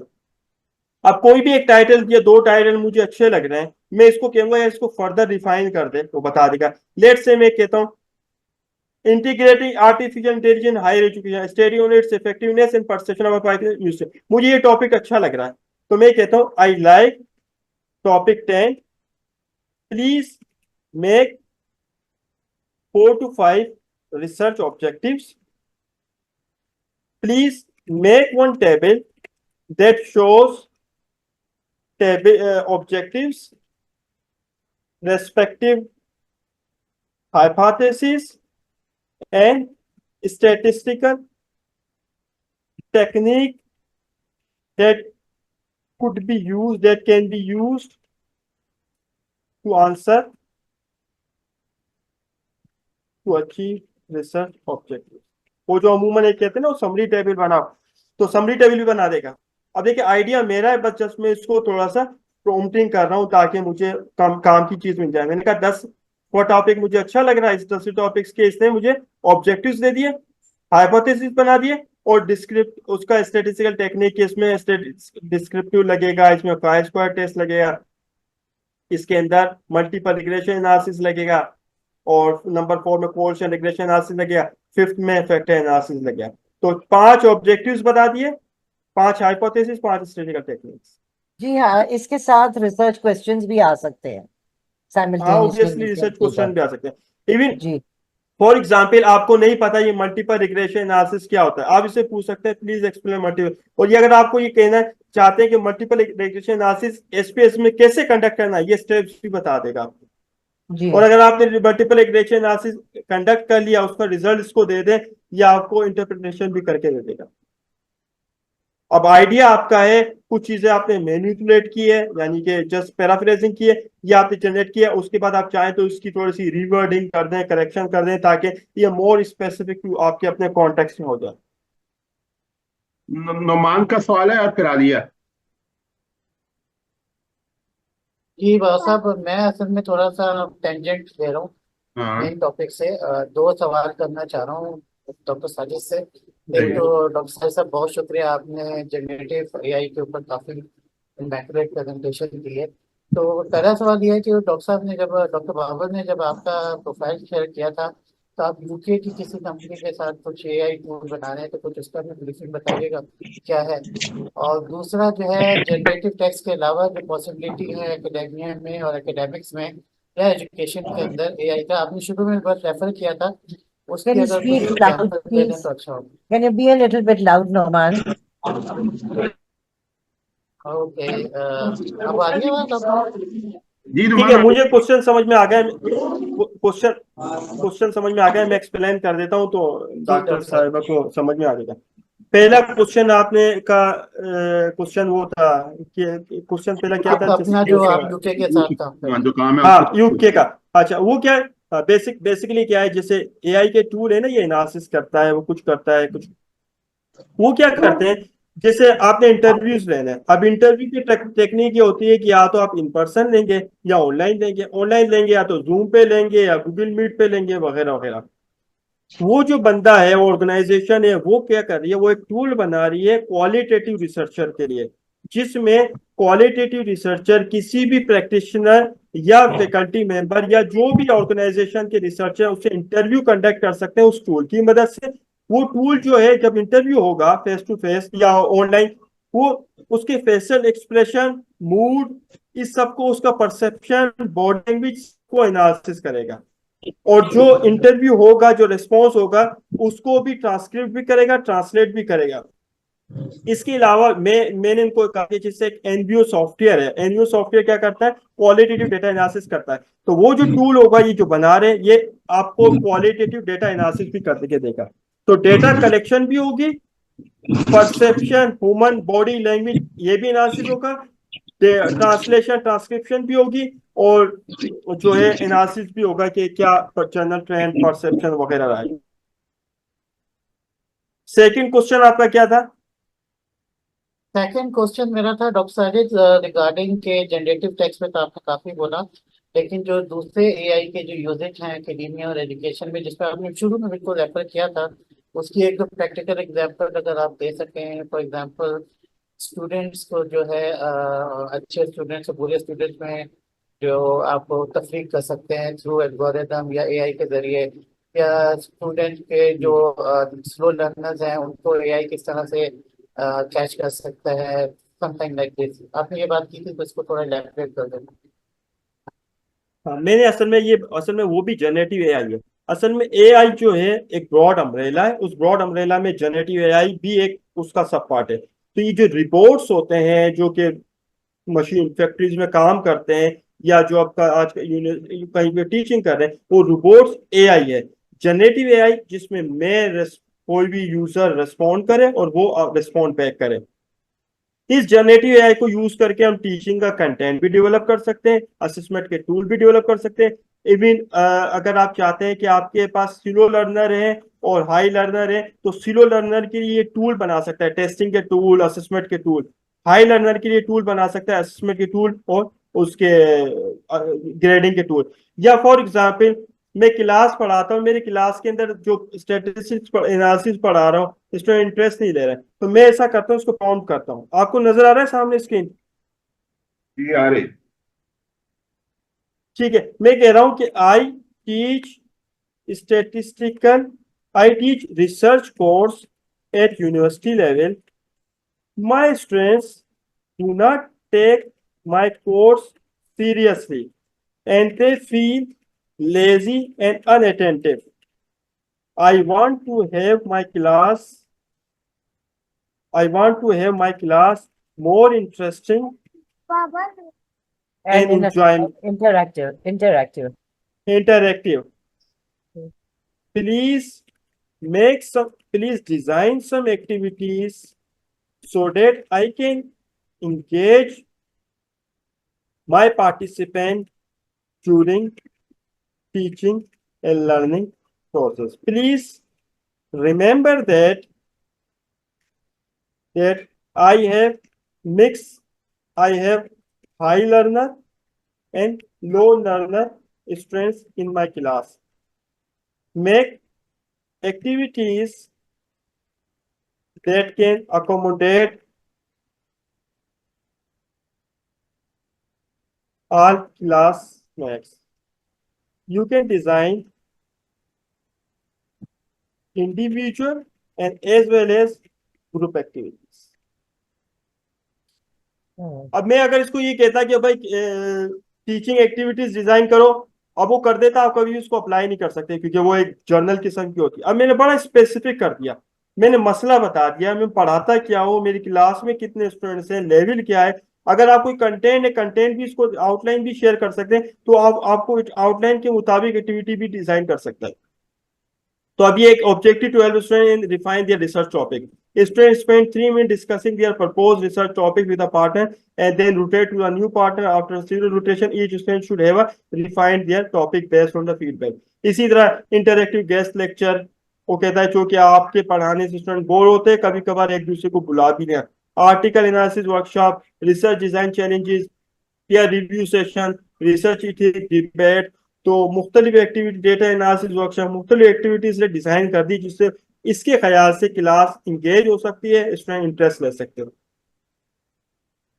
Sorry doctor साहब, मैं बस अगर थोड़ा सा मैं रिफाइन कर सकूँ अपने सवाल को कि आई अंडरस्टैंड कि जनरेटिव टेक्स्ट तो ऐसे ही काम करता है ना, वी नो दैट, लेकिन ठीक है। मैं ये चाह रहा था कि ऑडियंस को थोड़ा सा और हम जो है ना, जब जनरेटिव टेक्स्ट टेक्नोलॉजी के साथ इंटीग्रेट होता है ना, फॉर एग्जांपल अगर क्लासरूम के अंदर एक वीडियो कैमरा लगा हुआ है और वीडियो कैमरा के अंदर से एक एआई बेस्ड बैकएंड पे आपका एक सॉफ्टवेयर है जो आपके एक्सप्रेशंस को और बच्चों की मूवमेंट को, आपके क्लास टाइम में टॉकिंग टाइम को जज कर रहा है बेस्ड ऑन सर्टेन एल्गोरिथम, और उस एल्गोरिथम को सामने रखते हुए जो है वो आइडेंटिफाई करे कि what teacher student require more attention and वो नॉट। तो इस तरह के जो आपकी जो टेक्नोलॉजी इंटीग्रेशन हो रही हैं, वेस्ट में तो काफी काम हो रहा है इस पे, और जिसमें टेक्स्ट जनरेटिव टेक्स्ट यकीनन एक उसका साथ दे रहा है, लेकिन it's just not the text generation, बल्कि उसके साथ टेक्नोलॉजी और एआई इटसेल्फ जो टेक्नोलॉजी से इंटीग्रेट कर रहा है। तो अगर उस पर थोड़ी सी और डिस्कशन कर दें तो बिल्कुल अच्छा होगा। बिल्कुल, बहुत अच्छी बात है। असल में वो चीज आपके मेरे इख्तियार में नहीं है, उन्हें उसके लिए फंडिंग चाहिए, वो ऑर्गेनाइजेशन लेवल पे। फेडरल बोर्ड के अंदर कैमरे लगे हुए हैं, वो कैमरे एआई बेस्ड कैमरे। वो कैमरे क्या करते हैं, अगर कोई बंदा जाता है ना, वो कैमरा डिटेक्ट करता है कि ये बंदा एम्प्लॉय है या बंदा विजिटर है। इसके अलावा वो कैमरा ये भी डिटेक्ट करता है ये जेंडर मेल है फीमेल है, उसका एज ग्रुप क्या है। इसके अलावा कैमरा ये भी डिटेक्ट करता है कि इसका फेशियल एक्सप्रेशन क्या है। तो जो मैं यूके की जो टूल बना रहा है, वो जो टूल ऑर्गेनाइजेशन टूल बना रही है, वो टूल भी करती है कि जब हम इंटरव्यू लेते हैं पार्टिसिपेंट से, तो पार्टिसिपेंट के जो एक्सप्रेशन है, बॉडी लैंग्वेज है, फेशियल लैंग्वेज है, वो सब वो एनालिसिस करके रिपोर्ट करता है। तो आपकी बात बिल्कुल सही है कि हम क्लास में से कैमरे लगा के ये देख कर सकते हैं कौन सा स्टूडेंट इंटरेक्टिव है, कौन सा बोर फील कर रहा है। लेकिन फिर वही बात है इसकी, ये आप मैं नहीं कर सकती, ये एडमिनिस्ट्रेशन कर सकती है, क्योंकि फिर इसमें प्राइवेसी कंसर्न भी होते हैं। लेकिन ये डुएबल है, किया जा सकता है कि कैमरे एआई बेस्ड कैमरे होते हैं जो कि बॉडी लैंग्वेज फेशियल एक्सप्रेशन को एनालिसिस करते हैं। आप में से किसी के पास अगर कोई पिक्चर है, पिक्चर मुझे भेज दे मेरे व्हाट्सएप नंबर पे, तो मैं एनालिसिस करके बता सकता हूँ उस पिक्चर में आपकी बॉडी लैंग्वेज क्या है, फेशियल एक्सप्रेशन क्या है। और ये चैट जीपीटी भी कर सकता है। ऐसा हो सकता है कि हम दो सवाल, आलिया ने हाथ रेज किया और मारिया, दोनों के सवाल इकट्ठे ले लें, और हमारे पास अभी 5 मिनट है बस। जी मारिया और ठीक आलिया। है। जी मारिया और आलिया। मेरा तो यही क्वेश्चन है। जी जी, गो अहेड। ठीक है, क्वेश्चन में उसके बाद। जी मारिया बोले। जी अस्सलाम वालेकुम सर। मेरा क्वेश्चन ये है, पहले तो एक कमेंट कि वेरी इंटरेस्टिंग सेशन, बहुत कुछ सीखा। एज ए पीएचडी स्कॉलर मैं अगर अपने रिसर्च के हवाले से रिव्यू लिटरेचर के लिए एआई से हेल्प लेना चाहूँ, तो लिटरेचर में वो मुझे कैसे हेल्प आउट कर सकता है? अगर आप, टाइम कम रह गया है लेकिन अगर थोड़ा बहुत गाइड कर सकते हैं। ठीक है जी, चला आप भी सवाल कर ले, डॉक्टर समिया भी कर ले, इकट्ठे सवाल का ताकि जवाब देना जो है वो तो। जी मेरा सवाल ये है कि chat GPT versus Bing versus Gemini, क्या आपने कभी इनका कंपैरिजन भी किया है? ठीक हो गया जी। डॉक्टर समिया आपका सवाल क्या है? जी मेरा क्वेश्चन है, बहुत मुमकिन है बताया भी हो मुझे, मैंने शायद लेट ज्वाइन किया है, ये कितने परसेंट, जैसे हम सिमिलैरिटी इंडेक्स या प्लेजरिज्म की एक्सेप्टेंस है एक सर्टेन परसेंटेज तक, इसकी कितनी परसेंटेज तक एक्सेप्टेंस है यूज ऑफ एआई रिसर्च में? ठीक हो गया। तो डॉक्टर सारे 3 सवाल हैं, तीनों का जवाब दे दें फिर हम यहाँ को। ठीक है, पहला क्वेश्चन ये है, पहला क्वेश्चन जो एआई से रिसर्च में लिटरेचर में क्या हेल्प ले सकते हैं। देखें अभी तक में 26 जून 2024 तक आप 100% एआई पे रिलाई नहीं कर सकते, करना भी नहीं चाहिए। अगर जो आप एआई से उसी चीज में हेल्प ले सकते हैं जिस चीज में आपको खुद भी थोड़ा बहुत महारत हो, नो हाउ हो। आप एआई से जो लिटरेचर में हेल्प ले सकते हैं वो ये कि आप टॉपिक बता दें, ऑब्जेक्टिव्स बता दें, आप इससे आउटलाइन बनवा दें।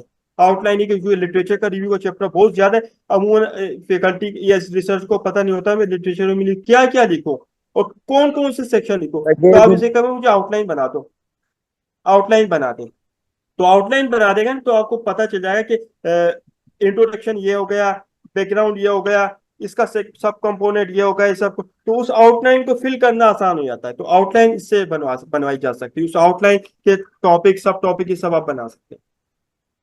ठीक है, दूसरा क्वेश्चन जो था वो था कि मुख्तलिफ एआई के टूल को कंपैरिजन किया या नहीं किया। मैंने जो ज्यादा यूज किया है ना, असल में जेमिनाई यूज किया है, परप्लेक्सिटी यूज किया है और चैट जीपीटी यूज किया है।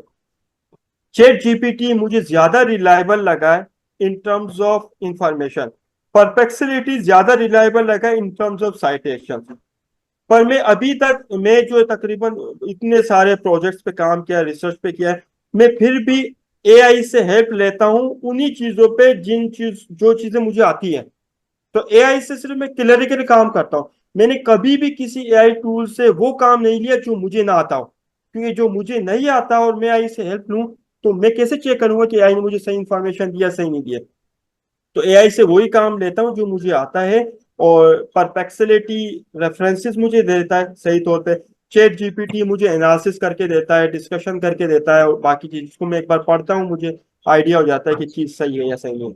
और दूसरा तीसरा क्वेश्चन जो था कि वो comparison क्या था जेमिनी? अलाउेबल कितना परसेंटेज है। हाँ जी, अलाउ का था और तीसरा था तीसरा क्वेश्चन जो अलाउेबल कितना है, एआई परसेंटेज 1% भी हो तो अलाउ नहीं है, क्योंकि वो शो करता है कि आपने कोई कंटेंट एआई से जनरेट किया है। एआई की ये जो टर्निटिन का अपना टूल है, टर्निटिन खुद कहता है कि 10% से कम हो तो आप बिल्कुल भी इसको मतलब ट्रस्ट ना करें, ये ह्यूमन एरर भी हो सकता है, मशीन एरर भी हो सकता है। लेकिन अगर 19%, 20%, 15%, 30% शो हो रहा है तो एक अलार्मिंग है, इट शुड बी अवॉइडेबल। ठीक हो गया। और एक सवाल था तलहा का कि आप ये बताएं कि जो है बिंग और जेमिनाई और चैट जीपीटी का कंपैरिजन क्या है? हाँ, ये मैंने एक्सप्लेन कर दिया ना कि कंपैरिजन एज सच मैंने नहीं किया, लेकिन अच्छा, चैट ठीक। जीपीटी मुझे ज्यादा authentic, reliable, up to date रखा है, और परप्लेक्सिटी एक मालूमात बार बार दे रहा होता है, जबकि सही चैट सही। जीपीटी में वेरिएशन है। अगर आप उसको रीजनरेट का कहते हैं, दूसरी बार अलग रेस्पॉन्स देता है। मिसाल के तौर पे मैंने एमसीक्यूज जनरेट कराने रिसर्च के, आप इसको जितनी बार कहेंगे हर बार डिफरेंट डिफरेंट एमसीक्यू जनरेट करता है, जबकि परप्लेक्सिटी क्या करता है, वो इंफॉर्मेशन रीवर्डिंग करता है। ठीक हो गया जी। अब मारिया और जोएरिया, जरा आप जल्दी सवाल पूछ लें तो फिर। अस्सलाम वालेकुम सर वेरी इंफॉर्मेटिव सेशन। बस मेरा एक क्वेश्चन ये था कि आपकी स्लाइड्स में मैंने इरिस एआई का भी वर्ड देखा था, तो वो एआई स्पेसिफिकली किस चीज के लिए यूज होता है? वो लिटरेचर रिव्यू के और रिसर्च के लिए यूज होता है। सर काइंडली उसको थोड़ा सा 1-2 मिनट में एक्सप्लेन कर दें, मतलब वो हमारी एज ए रिसर्चर मतलब कैसे काम आ सकता है हमारे लिए। मैं आपको लिंक शेयर कर देता हूँ, और उसमें आप एक और भी, इसके अंदर जो स्लाइड्स हैं, स्लाइड में एक और भी टूल है।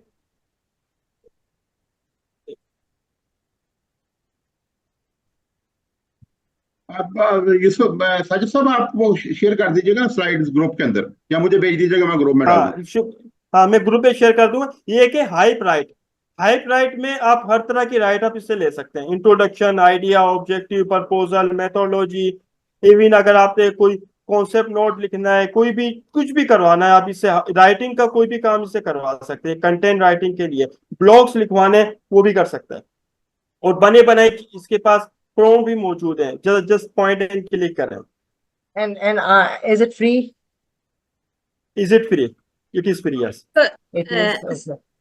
सर मुझे ये पूछना था फिर इसमें जी मारिया, मारिया। अच्छा, ठीक है। सर मेरा क्वेश्चन रिस्पॉन्ड कर दिया था डॉक्टर साजिद ने, थैंक यू वेरी मच। सही है जी। आलिया, अब आपकी आखिरी सवाल। अच्छा, मैं एक आखिरी बात ऐड करता चलूं, 9 बज रहे हैं। हाँ। देखिए, एक इमेज किसी ने भेजी है मुझे, मैंने हाँ। बाबर साहब आपको भी कहा है, अगर आपके पास भी कोई इमेज हुई है चैट जीपीटी, आप इसको इमेज दें चैट जीपीटी को, और आप इससे फेशियल एक्सप्रेशन, बॉडी लैंग्वेज, या हाउ समवन लुक लाइक्स, ये सब आपको एनालिसिस करके दे देगा। और मैंने बहुत बार ट्राई किया, ऑलमोस्ट 90% ये एक्यूरेट आंसर देता है। विच मीन्स अगर आप इस तरह बैठे हुए हैं ना और कुछ सोच रहे हैं, तो वो भी बता देगा कि आप जो बैठे हैं आपके सोचने का, और बड़ी गहरे अंदाज में आप कुछ सोच रहे हैं। तो अब ये एक पिक्चर है सिंपल सी, ये मैंने भेजा, मैंने कहा इसकी बॉडी लैंग्वेज, फेशियल एक्सप्रेशन और इमेज। तो तस्वीर में खातून सीधी खड़ी नजर, उनके कंधे आरामदायक, जो एतमाद और वकार की अक्कासी करते हैं। वो एक शफाफ दुपट्टा पकड़े हैं जिसपे डिजाइन छुपा हुआ है, और इसे नरमी से एक हाथ में थामे हुए, जो कि इस अंदाज में कशिश और रहमत का इजाफा करता है। इनके चेहरे का तासुर पुरसुकून और मुतवाजिन है। ये एक हल्की मुस्कुराहट के साथ जो दोस्ती और गर्मजोशी का इजहार करता है। इनकी आंखें कैमरे की तरफ देख रही हैं, जो मशगूलियत और मौजूदगी की निशानदेही। कुल मिलाकर इसकी जिस्मानी जबान और चेहरे की तासुरात सकून और वकार का मुजाहरा करता है। तो कोई भी इमेज आपकी group picture, family picture, friends picture आप इसको दें, आप इससे कहीं भाई इसके बॉडी नहीं फेशियल पे एनालिसिस करके देगा।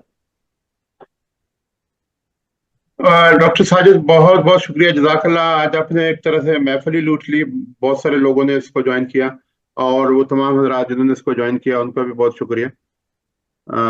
हमारी ख्वाहिश ये होती है कि लोगों की आपस में थोड़ी सी बातचीत भी हो। चलें फिर उसके बाद जो है वो दोबारा अगले किसी जो है सेशन में फिर उससे बातचीत हो जाएगी इंशाल्लाह। और देखिए हमारी ख्वाहिश ये है कि इसको हम एक कम्युनिटी के तौर पे बिल्ड करें। कम्युनिटी का मतलब ये है कि ये बिल्कुल एक वॉलंटियरली प्रोजेक्ट है। इसमें सारे लोगों को शामिल होकर कोई ना कोई रोल प्ले करने की जरूरत है ना। और कम्युनिटी बिल्ड करती है एक जनरोसिटी के रवैये पे। उसमें ना कंट्रीब्यूट करते हैं लोग, उसमें फरमाइशें कम करते हैं लोग कि भाई मुझे ये चाहिए तो मुझे वो चाहिए, सही ना। कंट्रीब्यूशन वाला एलिमेंट अगर नीचे रहेगा जितना, उतना ही एक बिल्कुल एक इंडिविजुअल्स का ग्रुप रहेगा और बस उसमें खत्म हो जाएगा। फायदा लोगों का मिलने का ही होता है और जनरोसिटी का ही फायदा होता है। तो इसमें हम क्लोज करते हैं फिर इंशाल्लाह ताला। मैं जस्ट एक लास्ट पॉइंट में ऐड करता चलूं, जो आपने शुरू की बात की थी सेशन स्टार्ट से एंटरप्रेन्योरशिप पे, लास्ट में आपने जो बात की है कंट्रीब्यूशन की, ये दोनों समझो आपने निचोड़ दिया, पूरे 2 घंटे के सेशन को 2 जुमलों में निचोड़ दिया। मैं जस्ट एक बात बताता चलूं, आपको भी पता है कि मेरे घर में चल रहे हैं काम, मुझे है बहुत सारे काम, ठीक है। ये सब काम करके ये वॉलंटरी सेशन में इसलिए लिया है क्योंकि मैं चाहता हूँ कुछ कंट्रीब्यूट करो, वरना मैं आसानी से कह सकता था मैं बिजी हूँ और वाकई में बिजी हूँ, लेकिन मैंने इसलिए लिया कि लेकिन इसलिए एक सेशन दूसरा ये कि 50-60 लोग सुन रहे हैं, 50-60 लोगों को कुछ भी काम की चीज पता चल गए और कहीं भी इस्तेमाल करेंगे, वो हमेशा मुझे याद रखेंगे और आपको भी याद रखेंगे इंशाल्लाह। तो ये सबसे मेरी रिक्वेस्ट है कि There are hundreds of areas where we don't. जी साजिद मुकम्मल करें बस मैं ये कह रहा था कि सबसे मेरी यही रिक्वेस्ट है कि आप बहुत काम करते होंगे, नौकरी होगी, फैमिली होगी, मसले मसाइल ये होंगे, लेकिन कोई भी काम हो, कोई सेशन लेना हो, कोई ट्रेनिंग करानी हो, किसी को पढ़ाना हो, कुछ भी करना हो और फ्री ऑफ कॉस्ट ऑफ कर लें। ये ना कहें कि बिजी हो, मसरूफ हो, प्रायोरिटी सेट करें कि भाई ये जो काम मैं करने जा रही हूँ या कर रहा हूँ ये भी तो काम की चीज है। तो ऐसे ही मतलब ये कि सारा कंट्रीब्यूट करें, ये आपको ज़हनी सुकून भी देता है, सेंस ऑफ सेटिस्फेक्शन देता है, जो आपके बाकी कामों में बड़ी हेल्पफुल रहता है।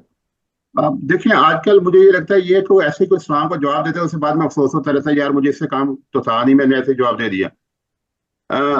और हालांकि फर्क ऐसे ही पड़ता है। मसला आप ये देखें ना पूरी इकोनॉमी इसी बात पे बेच कर रही है, आपको पता भी नहीं चलता गूगल पैसा कहाँ से ले रहा ना।